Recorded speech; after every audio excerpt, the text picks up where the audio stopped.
Hello, everyone. I don't know whether Tinubu and Shettima think that Nigerians are some, how do I put it now? What's the word I'm looking for now? Nigerians are some intellectually bereft people that they just keep speaking down on the citizens of Nigeria. Shettima is coming to tell us that change is a very painful process, and that that things, of course, we get bad and whatever. Okay, change is a very painful process, but that pain doesn't get to their own side. It's only the citizens that are supposed to be feeling this pain. Oh, so there is change that needs to happen, and then you're being wasteful. You're wasting the monies of citizens. You're borrowing recklessly. You're wasting it more. Not only are you wasting the money of citizens that are here alive right now, even the ones that are not yet born, you're wasting their money. You're reckless in spending their money, and you have the audacity to come out and tell us that, oh, change is very painful process and all of that. I mean, I just don't get these people. But like I always say, I don't blame them. Oh. I don't blame them. Sure, they read their way into office and they sit down. They can do anyhow. Nigerians are looking at them. They think that, oh, that's it. They have the total perfect control over Nigerians. They shut people down. And that's why people that have come out to protest, they're calling it treason. Rigging election is not treason. It is a peaceful demonstration that is treason. The treasonable offense is rigging election. When you steal the people's mandate, that should be treason. Not when people come out amidst the suffering that you've inflicted on them, with you wasting their money and spending so lavishly on yourself, they come out to protest and tell you that they are hungry. Not that they took arms against you. They just came out to let you know that they are hungry, and you're using that to use the machineries of the state to go after them. And then you have the judiciary that you have them there, because you have them in your pocket. You get them to do your bidding, and they're giving them 10 billion naira bill. Kashim Shettima has urged Nigerians to understand that change often comes with difficulty. He reassured the public that thanks to the current administration, this illegal administration that is doing all sorts of things, that thanks to the current administration's effort, Nigeria will soon overcome its hardship and move towards long-term growth. Additionally, Shettima promised that the federal government would incorporate technology into the nation's educational system to tackle challenges related to human capacity and resources, aiming to enhance learning outcomes. You know, they just sit down, get some aids or whatever to pen down whatever beautiful words they want to pen down, and then put it out there. And then tomorrow they are wondering who are the sponsors, of protests. Nobody needs to sponsor protests. You are in short, Tinubu and Shettima are the sponsors of protests in Nigeria. They're the ones who have inflicted suffering in Nigeria. People that hitherto before will never come out, to protest. They don't care. They'll be doing their own thing while people are protesting. They have had to come out this time, and because they have sponsors in the persons of former governor of Lagos State, Bola Ahmed Tinubu, and also former governor of Borno State, Kashim Shettima, who has been inflicting pains on them. And so that's it. They will go around, looking for who it is that they think is sponsoring. Additionally, Shettima promised that, okay, I've read that. He made these remarks during a meeting with the World Bank Nigeria team at the presidential villa in Abuja on Wednesday.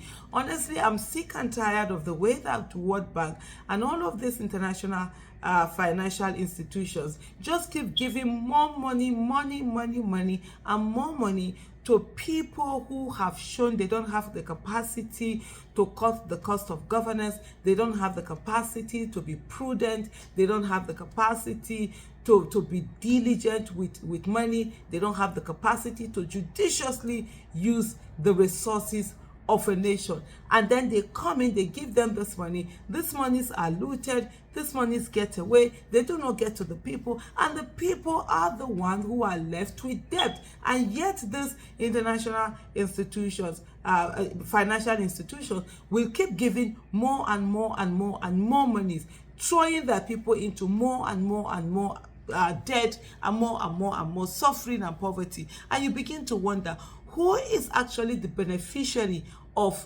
most of these third world countries being indebted to this international financial institution, because I just don't get it.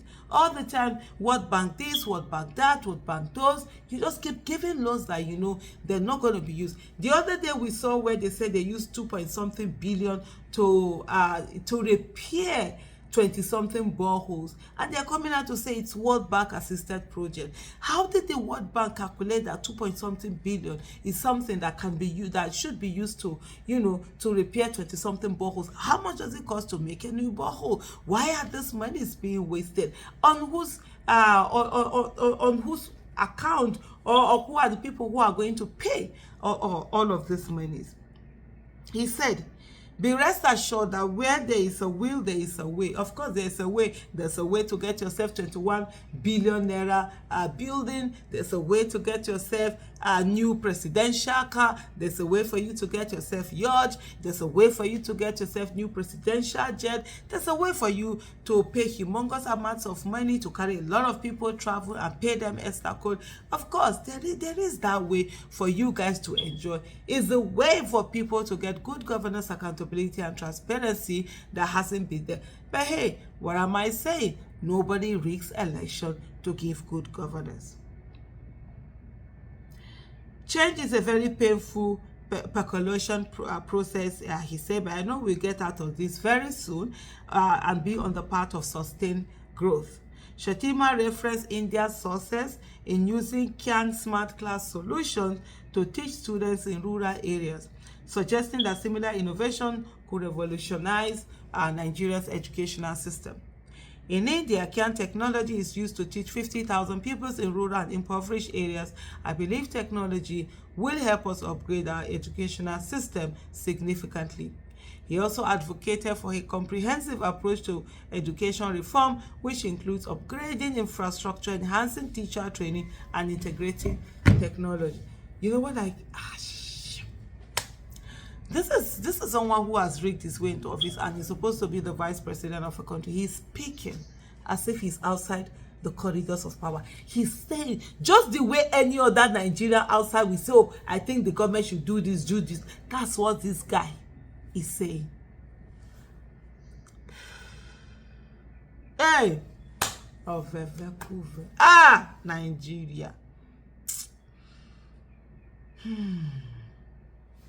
Earlier during their presentation on opportunities for prosperity and equity in Nigeria's human capital, Dr. Ndiame Diop, the World Bank's country director for Nigeria, leader of the team, highlighted the emphasis on enhancing governance, health, and education across all 36 states and the Federal Capital Territory.